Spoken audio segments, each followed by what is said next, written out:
예배에 오신 여러분을 주님의 이름으로 환영합니다. 감사 일기로 하나님께 올려드리면 삶의 축복이 넘칩니다. 지금 오른쪽에 여러분들의 감사 일기를 많이 붙여 놓으셨는데 좀 예배 후에 시간 되시면 좀 읽어보셨으면 좋겠어요.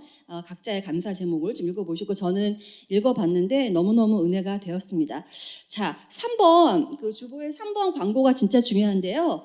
12월 24일이 주일입니다. 그래서 저희가 아직 25일 크리스마스 예배를 따로 드릴 상황은 아닌 것 같아요. 집도 멋이고. 그래서 24일 날 그 예배를 성탄절 예배로 진행하고 2부에 특별 순서도 갖고 그렇게 좀 특별 순서로 성탄절 예배를 24일 날 드리고요. 25일에는 따로 예배가 없으니까 가족들과 따스하게 지내시기 바라고 한 주 뒤인 31일도 마찬가지거든요.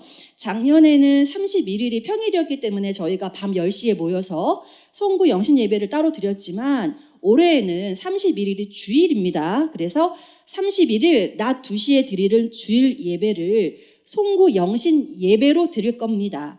네, 물론 카운트다운은 못하겠죠. 네, 그렇지만 그것은 밤에 집에서 따로 하시면 될 것 같고요. 그래서 그날도 역시 특별한 순서를 하나님께 드릴 거예요. 그래서 저희가 광고를 계속 12월 되면 드릴 테니까 작년에는 저희가 촛불도 켜놓고 또 하나님 앞에 한 해 감사하는 것들 여러 가지 순서를 좀 했어요. 올해도 그렇게 할 것 같습니다. 그래서 여러분들 잘 계획을 세우시는데 특별히 목자, 부목자분들한테 부탁드릴 것은 24일 성탄전 2부 예배를 드리고 여러분들 목장별로 좀 모이셔가지고 그날은 크리스마스 특별 모임을 하셨으면 좋겠어요. 목장별로 선물 좀 나누기를 한다든지 어디 가서 좀 특별한 시간을 가지시기 바랍니다. 목장끼리 꼭 부탁드려요. 그냥 집에 가지 마시고 24일 날은 그렇게 목장끼리 시간을 가지시고 31일 날은 예배를 드리시고 간단히 목장 모임을 하신 다음에 이른 저녁을 한 5시 정도 저희 집에 한 번도 못 와보신 장년분들 계시지요? 네, 저희 집에 오셔서 떡국을 먹으면서 수다도 떨고 교제를 하도록 하겠습니다. 그래서 시간을 좀 비워주시면 좋을 것 같아요. 자, 다음 주 예배 기도 윤재현 형제님이신데 잘 부탁드리게 바라고요. PPT 한 장만 넘겨주세요. 자, 오늘 예배 후에 저 2가지 크리스마스 트리를 요 흰색 벽면에 설치를 할 건데요. 저 2개가 와 있습니다, 지금. 그래서 예배 후에 청년, 장년 모두 힘을 합해서 금방 할 거거든요. 요 벽면에 우리 크리스마스 트리를 장식하도록 하겠습니다. 네, 협조해 주시기 바랍니다. 자, 우리 사도신경으로 예배를 드리겠습니다. 여러분은 하나님을 믿습니까?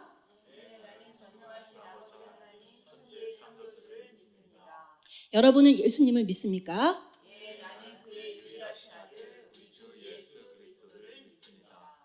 예수님은 어떤 분입니까? 성령으로 잉태되어 나시고 본디오 빌라도에게 고난을 받아 십자가에 못 박혀 죽으시고 장사된 지 사흘 만에 죽은 자 가운데서 다시 살아나셨으며 하늘에 오르시어 전능하신 아버지 하나님 우편에 앉아 계시다가 거기로부터 살아있는 자와 죽은 자를 심판하러 오십니다. 여러분은 성령님을 믿습니까? 예, 나는 성령을 믿으며 거룩한 공교회와 성도의 교제와 죄를 용서받는 것과 몸의 부활과 영생을 믿습니다. 아멘. 우리 찬양으로 주님께 나아가겠습니다.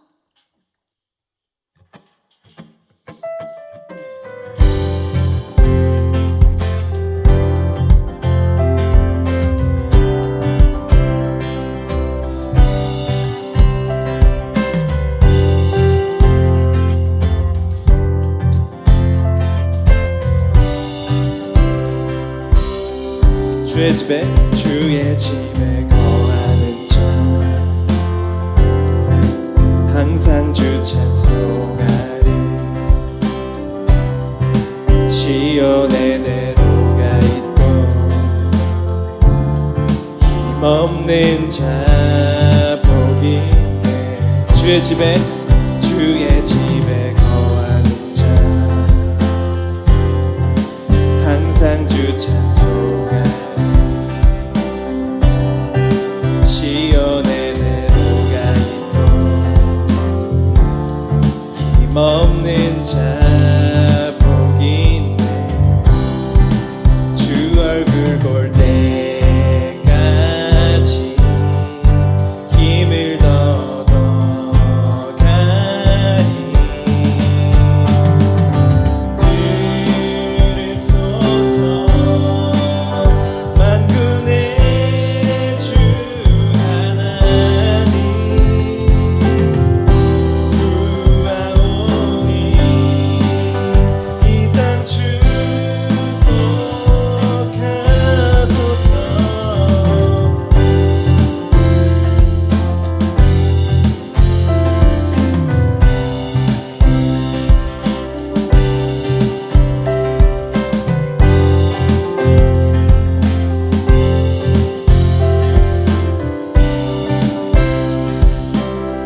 주의 집에 거하자.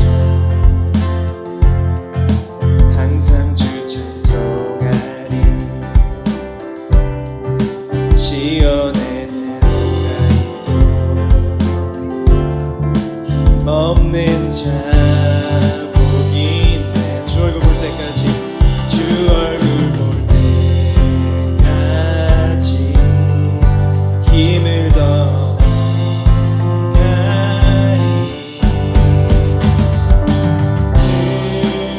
들으소서 만군의 주 하나님 구하오니 이 땅 축복하소서.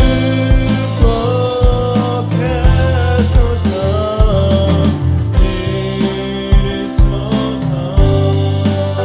만군의 주 하나님 구하오니 이 땅 축복하소서.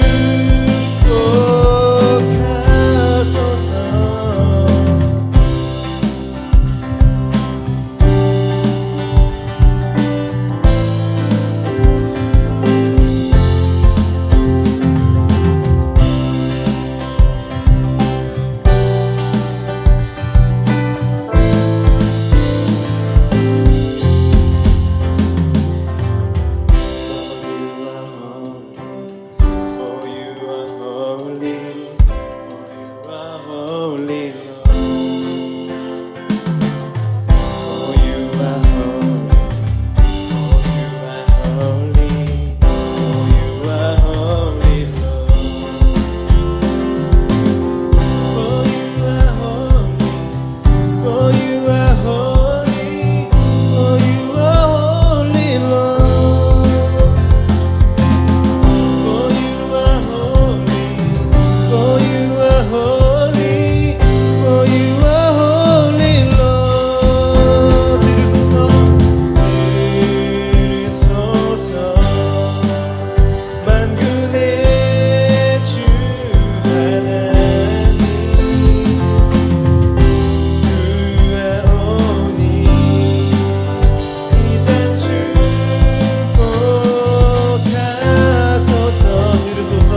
가장 귀한 나의 예수님 찬양합니다.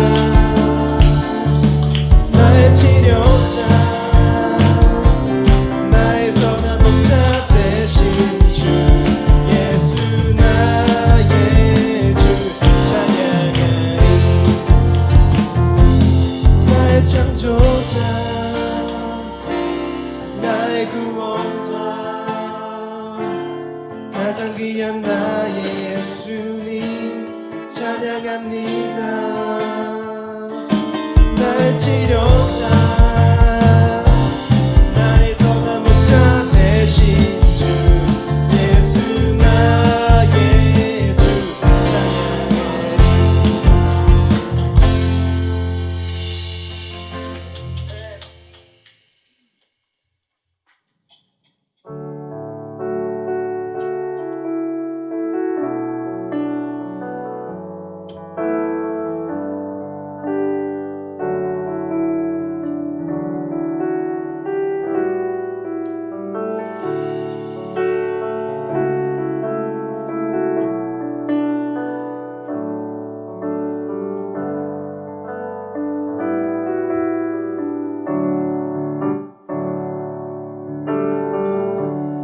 은혜 아니면 살아갈 수가 없네.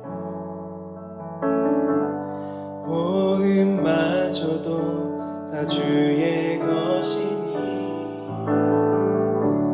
세상 평안과 위로 내게 없어도 예수 오직 예수뿐이네.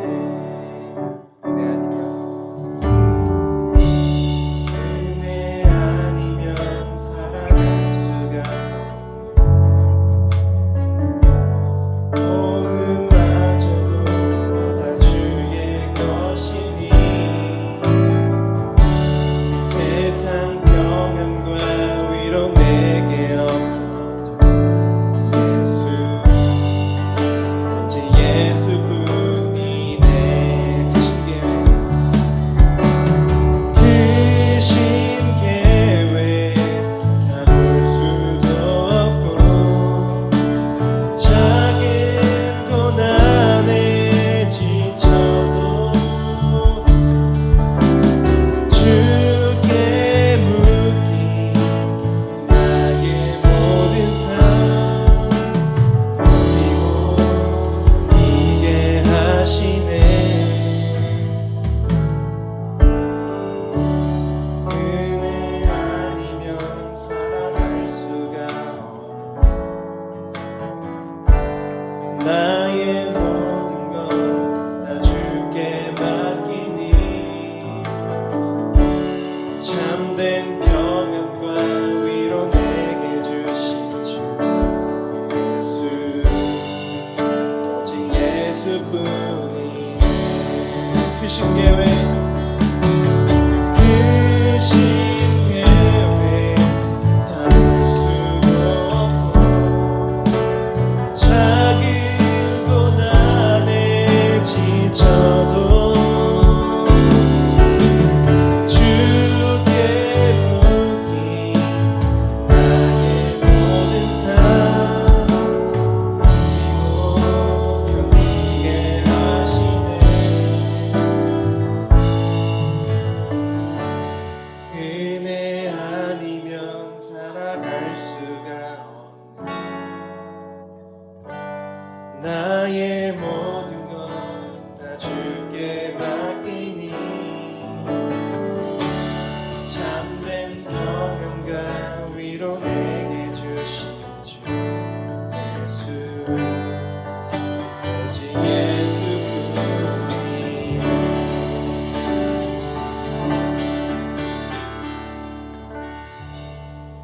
대표기도 나와서 기도하시겠습니다.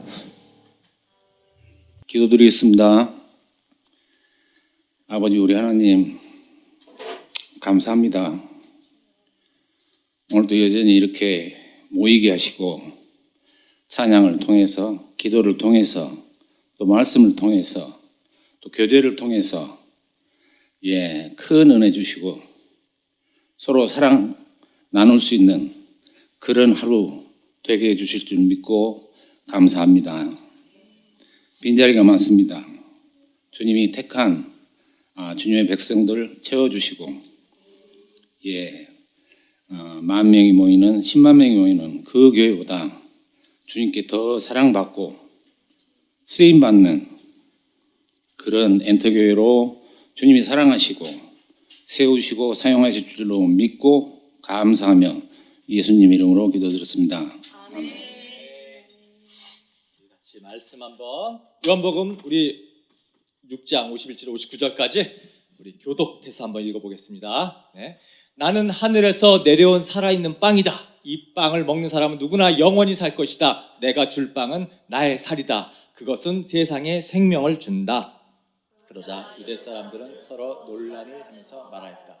이 사람이 어떻게 우리에게 자기 살을 먹으라고 줄 수 있을까? 예수께서 그들에게 말씀하셨다. 내가 진정으로 너희에게 말한다. 너희가 인자의 살을 먹지 아니하고 또 인자의 피를 마시지 아니하면 너희 속에는 생명이 없다. 내 살을 먹고 내 피를 마시는 사람은 영원한 생명을 가지고 있고 마지막 날에 내가 그를 살릴 것이다. 내 살은 참 양식이요 내 피는 참 음료이다. 내 살을 먹고 내 피를 마시는 사람은 내 안에 있고 나도 그 사람 안에 있다. 살아계신 아버지께서 나를 보내셨고 내가 아버지 때문에 사는 것과 같이 나를 먹는 사람도 나 때문에 살 것이다. 하늘에서 내려온 빵이다. 이것을 먹는 이 빵을 먹는 사람은 영원히 살 것이다. 다 같이 이것은 예수께서 가버나움 회당에서 가르치실 때에 하신 말씀이다. 네, 아멘. 하늘 복 많이 받으세요. 네, 축복을 서로 빌어주십시오. 네, 우리의 축복이 빌어주는 만큼 전해집니다.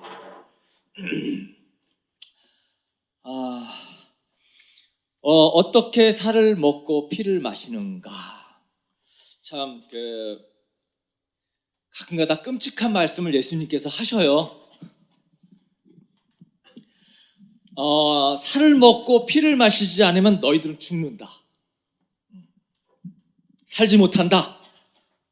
이런 말씀을 예수님께서 지금 하시잖아요.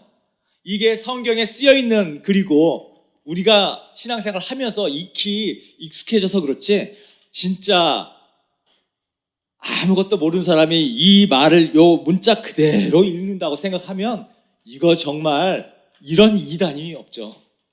내 살을 먹고 내 피를 마셔야 산다. 네, 끔찍한 얘기입니다. 섬뜩한 얘기예요. 우리도 신앙이 없는 사람이 그렇게 느꼈겠지만 당시의 유대인들도 당연히 아주 끔찍하게 이 말씀을 들었을 수밖에 없어요. 왜 그럴까요? 유대인들은 피를 먹지 않잖아요. 유대인들은 피를 먹지 않잖아요. 그래서 유대인들은 이렇게 가축을 도살해서 이렇게 물건을 팔려고 도살하잖아요. 그러면 피가 잘 빠졌는지 안 빠졌는지를 검사하는 검사관이 있대요. 그래서 이렇게 보고서 피가 잘 빠졌다. 그럴 때 비로소 이건 이제 먹을 수 있는 정결한 음식이다. 그래서 도장을 탁 찍는다고 합니다. 그 정도로 이 피를 먹는 것 아주 유대인들에게는 끔찍한 절대적으로 금지하는 거 아닙니까? 그런데 예수님께서 지금 내 살을 먹고 피를 마셔야 된다. 그래야 산다. 이 말을 하니까 당시 유대인들에게는 이거 완전히 충격적인 그런 얘기를 지금 예수님께서 하신 거예요. 그럼 어떤 의도로 예수님이 이런 말씀을 하셨을까요? 먹고 마셔야만 너희가 살 수 있다. 이 말씀. 왜 이런 표현을 쓰셨을까? 우리가 사실 먹고 마시지 않으면 우리 죽잖아요. 절대적으로 필요하죠. 절대적으로. 바로 이거예요. 예수님이 내가 없으면 너희들은 죽는다. 먹고 마시는 것처럼. 너희들에게는 내가 절대적으로 필요하다. 이걸 강조하기 위해서 이렇게 먹고 마시는 것으로 예수님이 말씀하신 거예요. 우리가 매일 먹잖아요. 그죠? 먹지 않으면 우리 죽잖아요. 생존의 골든타임. 공기 없이 3분, 물 없이 3일, 음식 없이 3주 뭐 이렇게 얘기하더라고요. 골든타임. 생존을 위해서 골든타임이 또 의료기관에서도 얘기하는 골든타임이 또 다르고 뭐 그렇게 여러 가지가 있는데 우리 먹지 않으면 죽습니다. 마시지 않으면 죽어요. 예수님께서 바로 이렇게 너희가 날마다 먹고 마셔야만 사는 것처럼 너희들이 나를 먹고 마시지 않으면 죽는다. 그리고 먹고 마시는 걸로 예수님이 이렇게 빗대어 말씀하시는 거예요. 먹고 마시는 거 말고도 우리는 옷도 필요합니다. 추운 겨울에 두꺼운 옷 안 입고 밖에 나가 우리 얼어 죽죠. 그죠? 근데 예수님께서 나를 입어야 산다. 이런 말씀만 하셨죠. 왜냐하면 옷은 사실 뭐 아무리 추워도 우리가 겨울에 두툼한 외투 한 벌만 있으면 1년이고 5년이고 그 한 벌 있으면 끝나거든요. 근데 먹고 마시는 것은 한 번 먹고 끝납니까? 절대 안 되죠. 매일 먹어야 됩니다. 가끔 가다가 결혼식 가거나 뭐 잔치, 칠순잔치, 뭐 파티 뭐 이렇게 가면은요 뷔페를 이제 먹게 되잖아요. 그러면 뭐 아주 이 뷔페는 맛있다. 그러면 뭐 우리가 아주 양껏 마음껏 먹죠. 실컷 먹습니다. 실컷 먹어요. 배불리 먹고 나면 이제 질린다. 쳐다도 보기 싫다. 초밥을 내가 아무리 좋아해도 실컷 먹고 나면 다시는 보기 싫다. 우리가 그런 어떤 생각이 들지만 당장 자고 일어나면 다음날 우리는 또 배고파서 또 먹고 싶고 먹어야만 우리가 살 수 있습니다. 바로 이것을 강조하기 위해서 예수님이 먹고 마셔야 된다, 입어야 된다 이거가 아니라 그래서 너희들은 나를 먹고 마셔야 된다 이렇게 말씀하신 거예요. 주님을 먹고 마시지 않아도 우리가 정상처럼 살아가는 것 같아요. 우리의 삶은 그렇습니다. 뭐 돈도 늘 벌던 대로 벌고 취미 생활도 하고 또 학교도 다니고 내가 꿈꾸는 나의 어떤 비즈니스 사업도 하고 자녀들도 돌보고 먹고 싶은 거 먹고 우리 그렇게 그냥 살아갈 수 있죠. 그죠? 근데 이것은 사실 본능적인 삶이죠. 누구나 하다. 믿는 사람이건 안 믿는 사람이건 누구나 다 그렇게 살아가는 아주 그냥 본능적입니다. 주님께서 여기서 나를 먹고 마시지 않으면 죽는다라고 하는 것은 이런 먹고 사는 본능적인 삶의 얘기를 하는 것이 아니라 영적인 얘기를 하는 거예요. 영적인 얘기. 우리 얼마든지 예수님 없어도 뭐 돈 벌고 먹을 거 먹고 살 수 있죠. 근데 우리 영이 죽잖아요. 영이. 그러니까 우리가 이 예수님을 먹고 마시지 않고 그렇게 있잖아요. 매일매일 살아가면요. 자기의 영이 죽는 줄을 모르거든요. 그러니까 그렇게 살다 보면 가끔씩 허무한 느낌이 확 오는 거죠. 인생의 허무함을 그럴 때 느끼는 거예요. 갑자기 불현듯. 뭐 이렇게 그냥 살다가 가는 건가? 내 인생이? 고작 내 인생이 요 정도였나? 이런 허무함이 확 밀려오는 겁니다. 왜 이런 기분이 들겠어요? 왜 이런 기분이 왜 들겠어요? 공허함, 허무함, 이게 왜 갑자기 어느 순간에 확 들어올까요? 우리는 하나님께서 우리를 영적인 존재로 만들어주셨거든요. 우리는 영적인 존재예요. 그렇기 때문에 하나님이 우리를 통해서 우리에게 어떤 운명적인, 숙명적인 해야 될 일을 우리에게 주셨단 말이에요.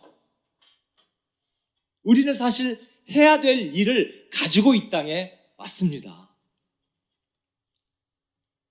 그래야지 행복하다 이 고백이 나오거든요. 그 맡겨진 일을 계속 우리는 찾아가는 삶을 살고 빨리 찾을수록 좋은 거죠.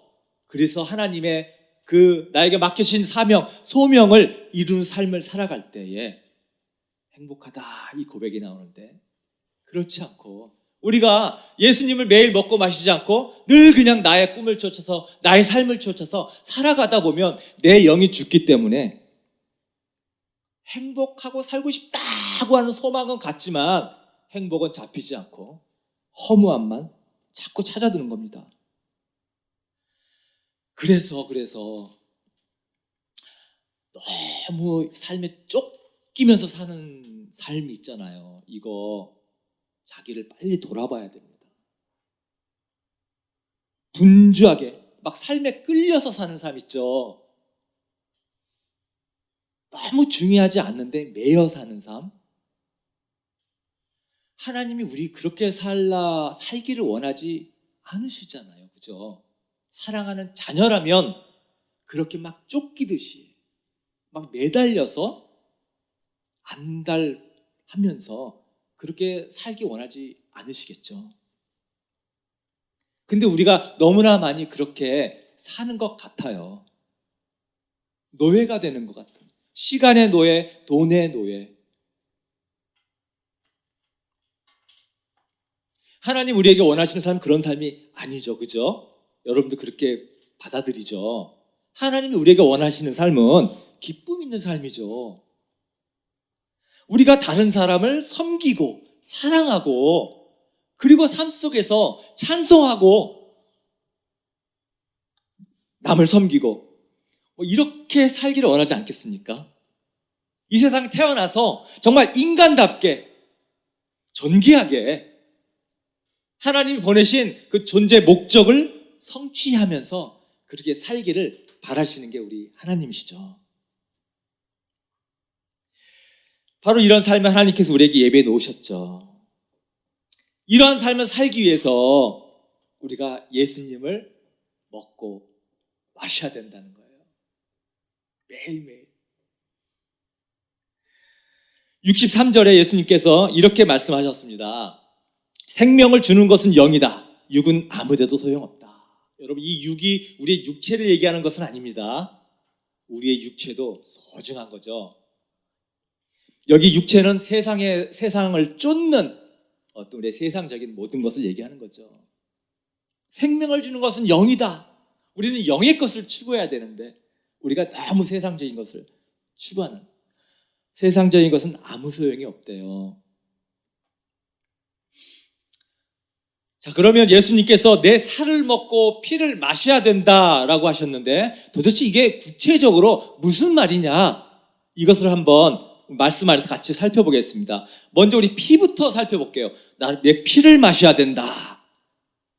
예수님께서 이 피에 대한 얘기는 마지막 만찬 때 제자들에게 이 의미를 명확하게 말씀해 주셨어요. 그게 바로 고린도전서 11장 25절에 이렇게 기록되어져 있습니다. 25절에 이 잔은 내 피로 세운 새 언약이다. 자, 언약이란 말씀을 예수님께서 하셨습니다. 피를 마셔야 된다는 것은 언약을 우리가 기억하는 거예요. 언약. 어떤 언약일까요? 여러분, 우리에게는 어떤 언약이 여러분 먼저 떠오르세요? 하나님 우리에게 약속하신 언약. 우리가 예수님의 피를 마시는 것은 나의 구원을 항상 생각하는 겁니다. 내가 죄인이고 죽을 수밖에 없는 내 삶을 그 죄로부터 완전히 해방시켜준 것. 더 이상 나는 죽음을 맛보지 않는 삶을 사는 것. 영생으로 이끌어주신 것. 우리가 예수님의 피를 마신다는 것은 바로 이 속죄를 기억하라는 거예요. 매일매일 그리스도의 피를 마셔야 산다. 이것은 매일매일 회개해야 된다. 회개하는 삶을 살라는 거예요. 순간순간 매일매일. 그런 말씀입니다. 그래야 우리가 산다는 거예요. 그러니까 우리가 회개하기를 어렵게 생각하면 안 될 것 같고요. 회개하는 것을 아주 습관처럼 할 필요가 있습니다. 여러분, 구약시대 사람들은요, 이 회개하려면 어떻게 했어요? 제물을, 소나 양을 갖다가, 그쵸? 그 하나님이 있는 성전까지 끌고 가잖아요. 가가지고 그 양에다가 어떻게 안수를 하죠? 자기 죄를 이 양이, 소나 양이 대신 짊어지고 죽어주는 거잖아요. 거기서 기도를 합니다, 짐승에게. 그러고 나서 어떻게 해요? 자기가 칼로 그 데려온 소나 양을 직접 목을 따서 죽이는 거예요. 피가 그냥 사방에 터질 거예요. 그걸로 끝나나요? 자기가 직접 가죽을 벗기고 내장과 콩팥과 간을 다 분리해서 그거 기름기 있는 것은 번제를 태우고, 나머지는 속죄제 같으면 다 태우고요, 화목제 같으면 그 중에서 살흥제 함께 같이 먹고 이렇게 지내잖아요. 여러분, 이거를 내가 한번 죄를 지었을 때 이거 회개하기 위해서 이런 것을 한다고 생각해봐. 아마 진짜 다시는 죄 짓고 싶지 않을 것 같아요. 자기가 기르던 가축 그거 직접 자기가 죽이고 그 살을 다 도려냈을 때에 미안한 감정도 들 것이고, 다시는 죄 짓고 싶지 않다. 아마 그런 우리 양심에 아마 하나님께서 강력한 메시지를 줄 것 같아요. 그런데 우리 이제 이런 거 안 해도 되잖아요. 이거 다 예수님이 대신 죽어준 거예요. 이게 바로 예수님이 대신 양과 소가 되어져서 대신 죽어주신 거예요. 그러니까 우리는 예수님이 다 죽어주셨기 때문에 제사를 더 이상 제물을 드리지 않아도 되는 거죠. 대신에 우리는 뭐 해야 돼요? 회개. 네, 그 회개만 하면 예수님이, 회개할 때마다 예수님이 제물이 되어져서 우리의 죄를 깨끗게 해주시는 거예요. 얼마나 은혜입니까? 그러면서 예수님께서 매일매일 내 피를 너희들은 마셔라. 죄를 지을 때마다 회개해라. 그렇게 말씀해 주시는 거예요. 출애굽기 29장에 이런 말씀이 있습니다. 제사장에게 하나님이 이렇게 명령했어요. 흠 없는 양 한 마리를 매일 아침 저녁으로 번제로 드려라. 이건 제사장에게만 명한 겁니다. 제사장은요, 매일매일 아침 저녁으로 이 안수하고 목을 따고 각을 떠서 하나님께 번제를 아침 저녁으로 2번씩 드려야 됐어요. 하나님께서는 제사장들에게 너희들은 누구보다도 성결해야 된다, 깨끗해야 된다, 너희들은 매일매일 아침 저녁을 행해라. 그러면 내가 너희를 거룩하게 하겠다. 내가 너희를 거룩하다 하겠다. 너희가 나를 위해서 부탁하는 모든 기도 내가 들어주겠다. 내가 너희를 축복해 주겠다. 이게 제사장에게 하나님께서 명령하고 약속해 주신 거거든요. 우리는 지금 다 대제사장 같은 존재죠.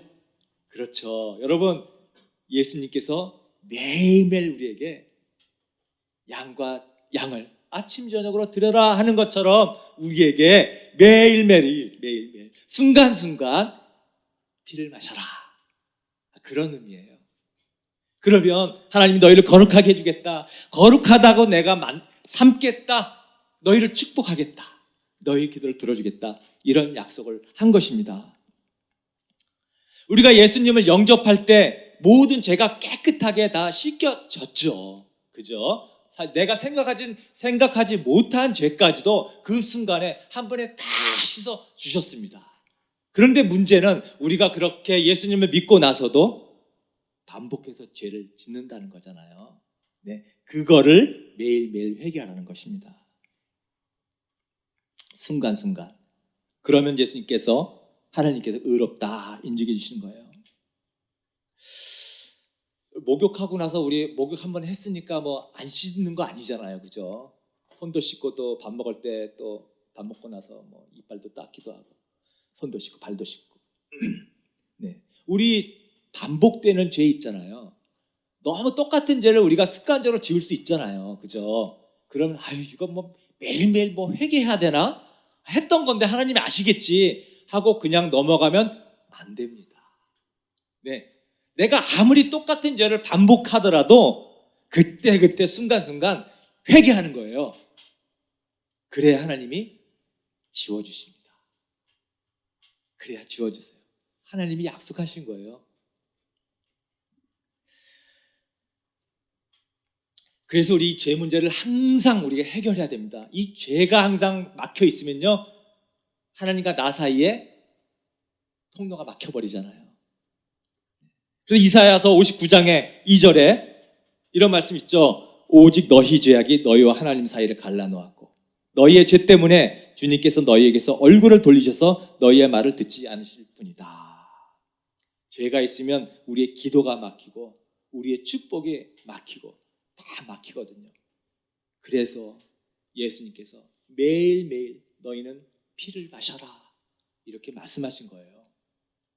그래서 하나님과의 내 관계에 이 통로가 막히지 않기 위해서라도 우리는 똑같은 죄를, 또 아주 작은 거라도 우리는 그때그때 하나님께 잘못했다고 진심으로 고백하면 해야 되는 것입니다. 이런 삶을 살면요, 우리에게 초자연적인 하나님의 능력이 임하는 삶을 살게 돼요. 다른 사람을 사랑할 수 있는 사랑의 사람, 용서할 수 있는 용서의 사람, 하나님의 기적을 체험하는 이런 체험적인 신앙생활, 이런 삶을 우리가 살 수 있다는 거예요.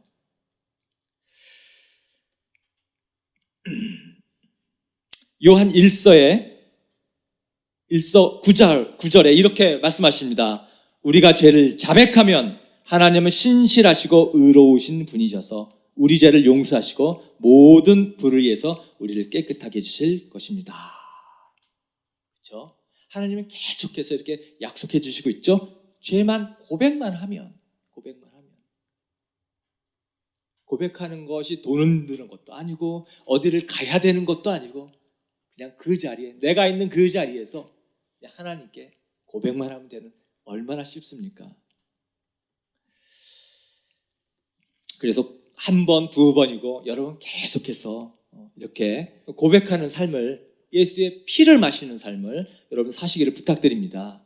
이게 정말 하나님의 초자연적인 우리의 능력 있는 삶을 살 수 있는 비결입니다. 이렇게 살려고 노력해야, 저도 노력합니다. 이렇게 살려고.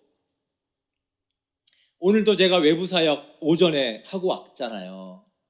그럼 이제 교회를 다니면서 간증하고 하면 교회가 큰 교회도 있고 또 중소 작은 교회도 있고 그러잖아요. 그러면요, 이 큰 교회에서 간증을 하게 되면 제 마음속에 여기는 교회가 크니까 사례비 좀 주겠다, 이런 마음속에 든단 말이야. 이게 지금 안 그러려고 그래도 자연스럽게 이런 속물적인 마음이 제가 들어요. 그럼 들거든요. 그럼 이제 사역을 딱 마치고 봉투를 이제 나중에 집에 와서 딱 보면은 내가 생각한 마음만큼 들지 않으면 이게 나도 모르게 서운한 마음이, 이 교회가 큰데 이거밖에 안 주나? 이런 어떤 섭섭한 마음이 제가 들더라고요. 그럼 이제 그때마다 제가 느끼는 거죠. 내 속물이구나. 나 아직도 속물이구나. 나 아직도 좀 멀긴 멀었구나. 이런 생각 하거든요. 그러면 그때 이렇게 하나님께 죄송합니다. 내가 돈에 상관없이 다녀야 되는데 순간 제가 또 이 돈 때문에 마음이 움직이고 이런 제가 죄송합니다 하나님. 이런 기도를 하기도 하고요. 네, 가끔 사람 만나면요, 이런 섭섭한 마음이 들 때가 있어요. 뭐냐면 내가 나를 좀 인정해주고, 나를 좀 이렇게 섬겨주고 좀 그러기를 바라는데 전혀 그렇지 않을 때 이 사람이 나를 좀 무시하나? 너무한 거 아니야? 이럴 때에 순간 그런 생각이 드는 거예요.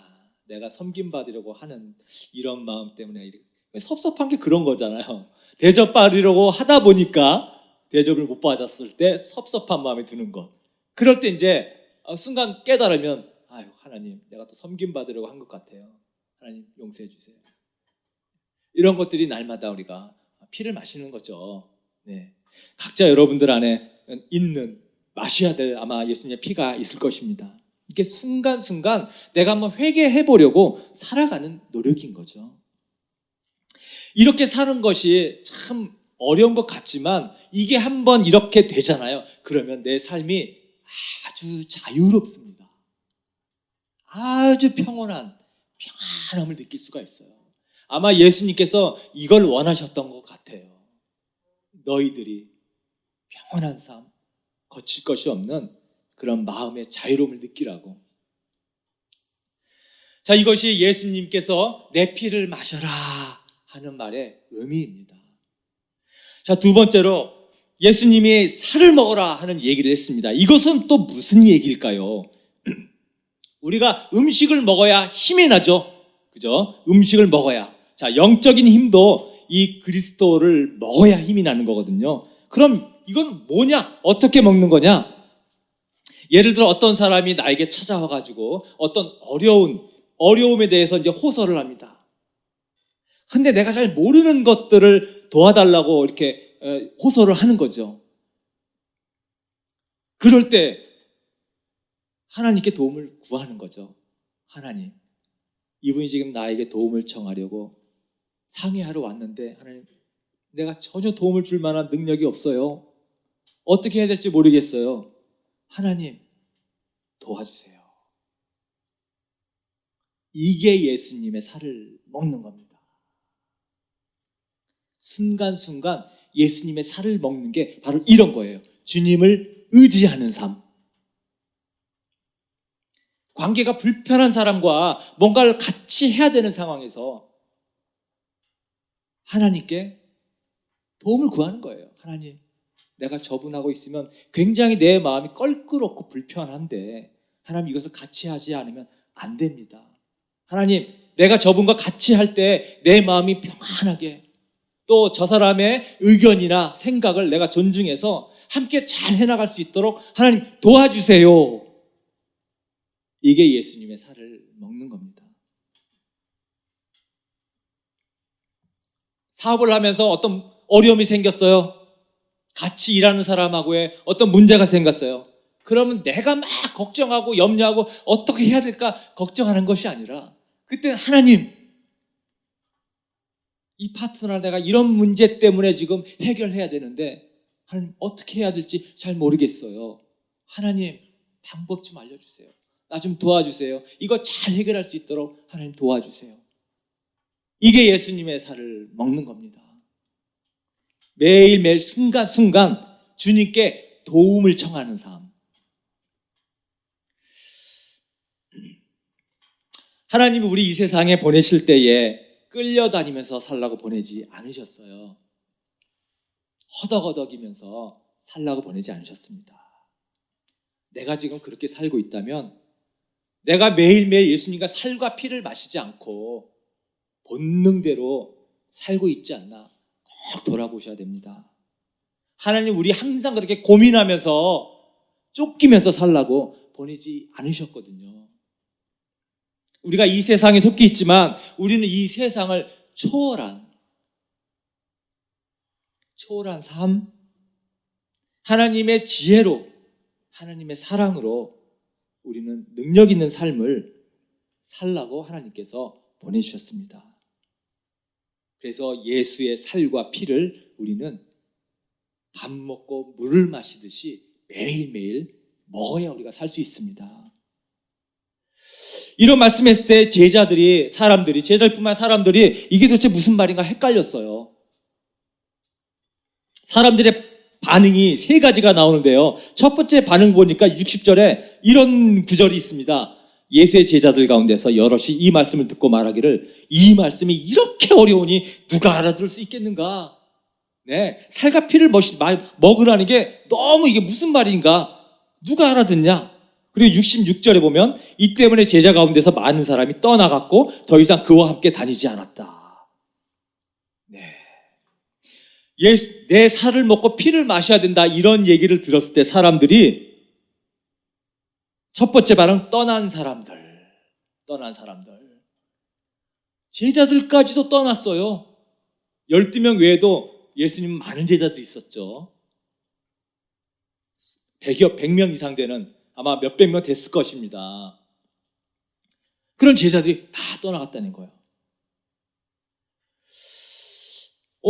이 사람들이 그렇게 예수를 쫓아다녔는데 왜 쫓아다녔을까요? 이 사람들이 예수님을 쫓아다녔던 것은 그냥 단순히 예수님의 어떤 기적들을 보고, 오병이어의 기적을 보고 쫓아다닌 거죠. 네, 38년 된 병자를 고치고 물 위를 걷고 물리를 걷는 거는 제자 다 못 봤죠. 그 외에 뭐 병자를 고치고 귀신을 쫓아내고 이런 기적들을 보고 그래서 쫓아다닌 거예요. 그러다가 예수님께서 내 피를 먹고 내 살을 마셔야 된다 이런 얘기를 하니까 막연히 이게 뭔가 내가 많은 것을 버리고 내가 뭔가 여기에 뭐 동참해야 되나 이런 생각을 한 것이 아닌가. 그 시점에서 다 물러갔어요. 두 번째 어떤 사람들이 있었냐면 이 70절 71절에 나옵니다. 너희 가운데 하나는 악마이다. 이것은 시몬 가룟의 아들 유다를 가리켜서 하신 말씀인데 그는 12 제자 가운데 한 사람으로 예수를 넘겨줄 사람이다. 그죠? 예수를 팔아먹는 제자들. 네, 대표적인 가룟 유다이지만 또 예수님을 선동해서 못 박아야 죽어야 된다. 아마 그 중에도 있었을 거라고 저는 생각하거든요. 예수를 팔아먹는 제자들. 가룟 유다가 끝까지 예수님을 쫓았던 것은 돈 때문이죠. 재정을 맡았기 때문에 재정 맡으면서 솔솔 아주 빼먹는 재미가 있었거든요. 그래서 결국 예수님도 팔아먹은 거죠.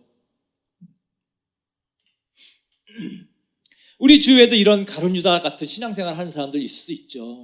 교회가 정말 어렵고 힘들 때 탁 등 돌리고 교회를 분열시키고 교회를 찢는 그런 사람들이 팔아먹는 제자들 아니겠습니까?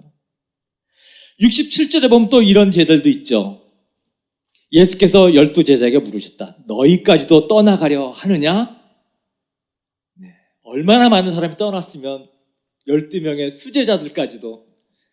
그때 시몬이 68절하고 69절에 이렇게 대답하죠. 우리 같이 한번 읽어볼까요? 시작. 시몬 베드로가 대답하였다. 주님, 우리가 누구에게로 가겠습니까? 선생님께서는 영생의 말씀이 있습니다. 우리는 선생님이 하나님의 거룩하신 분임을 믿고 또 알았습니다.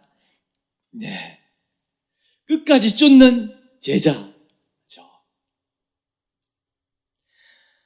아니 베드로가 뭐 살과 피를 먹어야 된다 이거 베드로가 이해했을 거라고 생각하지는 않아요. 그랬으면 뭐 예수님을 3번이나 부인하고 내가 모른다라고 그렇게 부인하지 않았겠죠. 이 베드로는 하여튼 성격도 다혈질이고 그리고 이렇게 썩 똑똑한 제자는 아니었다고 많이들 얘기해요. 베드로는. 그러나 이 충동적인 베드로지만 내 뭐 살을 먹고 피를 마셔야 된다라고 했을 때 베드로가 그게 무슨 말인지는 잘 몰랐지만 베드로가 분명히 알았던 건 있어요. 뭐냐면 내가 이 말은 무슨 말인지 모르겠지만 이 예수님은 하나님의 아들이다. 이분은 그리스도다. 이 두 가지는 확실히 알고 믿었거든요. 뭔가 내가 예수님이 말하는 것이 무슨 말인지 내가 잘은 모르겠지만 이분만 따라가면 나는 영생을 얻는다. 이거를 베드로가 확실하게 붙잡고 있었던 거예요. 이게 베드로의 위대한 신앙이거든요.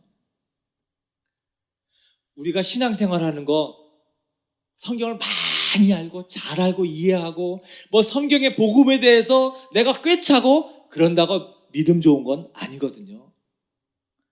베드로가 위대한 신앙이고 하나님께서 교회의 베드로 그 기초 위에 교회를 시작하신 것처럼 여러분 우리는 이 분명한 복음 이거 하나만 딱 붙잡고 베드로가 고백했던 것처럼 내가 예수님의 말씀이 다 깨달아져야지 믿는 것이 아니고 내가 잘은 모르지만 분명히 예수님은 하나님이 보내신 아들이고 이분만 믿으면 내가 영생을 얻고 내가 구원을 얻는다.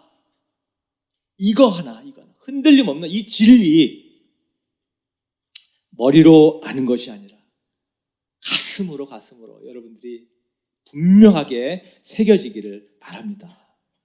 이게 베드로의 위대한 신앙이에요. 성경 공부하기 힘들고 어렵고 그렇죠. 생명삶도 우리가 하고 있고 여러분 어려워도 괜찮습니다. 그거 뭐 어렵다고 공부 안 한다고 구원 못 받는 건 아니에요. 하면 유익이 있겠지만 우리가 신앙생활하면 하나님 계신 거 맞아? 낙망할 때 많이 있습니다. 의심될 때 당연히 있고요. 원망도 됩니다. 때로는. 하나님 부인하고 싶은 마음도 생겨요. 그러나 우리 베드로가 고백했던 것, 지금 고백했던 것, 주님, 우리가 누구에게로 가겠습니까? 선생님께는 영생의 말씀이 있습니다. 이 베드로의 고백처럼 우리 끝까지 쫓는 우리 엔터 교우님, 베드로 같은 제자 되시기를 간절히 소망합니다. 하나님께서 우리에게 자유로운 삶, 신적인 삶, 능력 있는 삶을 살기를 원하시고 약속 주셨어요. 우리 앞길 자꾸 막히는 것 같아도 여러분, 우리 매일 예수님의 살과 피를 마시는 이런 삶 속에서 우리는 해낼 수 있습니다. 하루하루 매일매일 예수님 피와 살을 먹는, 그래서 우리가 정말 하나님이 주시는 능력 있는 삶, 이 삶을 우리가 살아내는 엔터 교우님 되시기를 간절히 부탁드립니다. 아멘. 우리 같이 찬양하겠습니다.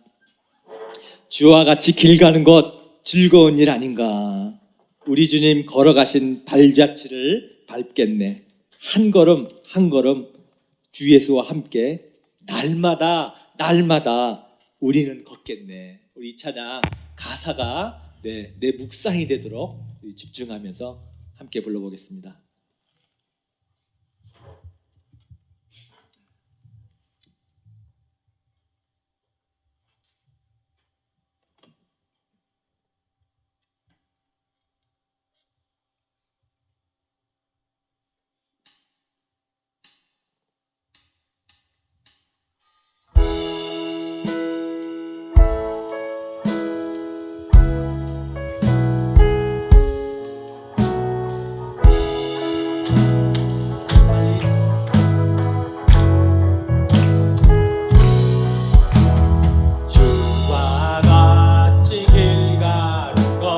즐거운 일 아닌가. 우리 주님 걸어가신 발자취를 밟겠네. 한 걸음 한 걸음 주 예수와 함께 날마다 우리 걸어가리.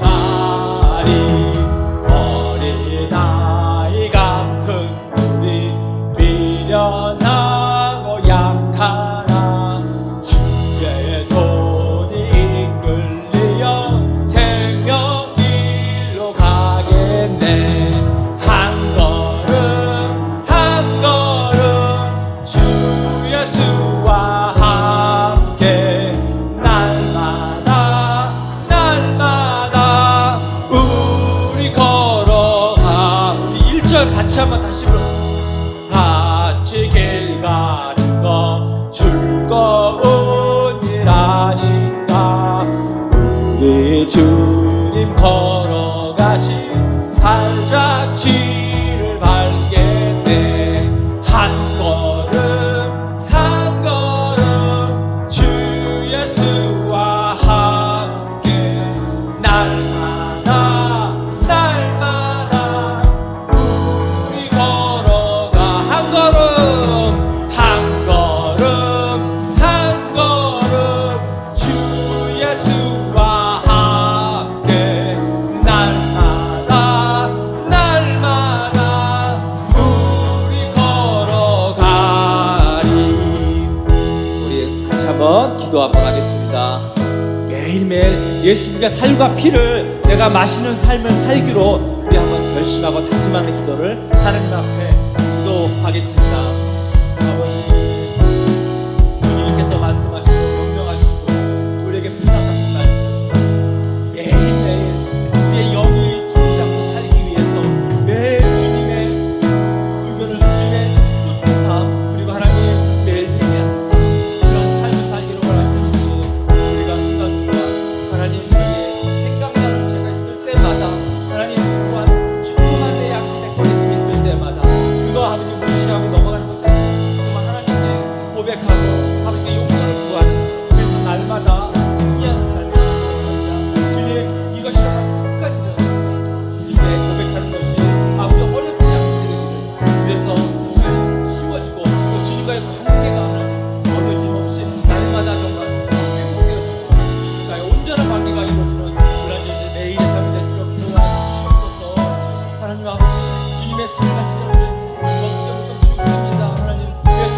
때마다 주님 의지하며 아버지여 내 생각대로 내 계획대로 내 마음대로 하는 것이 아니라 주님께서 원하시는 일들을 묻고 또 주님께 기도하고 주님께 도움을 청하면서 그렇게 살아가는 것이 하나님 도와주셔서 그렇게 살아가는 것을 간절히 바랍니다. 주님 도와해 주시옵소서.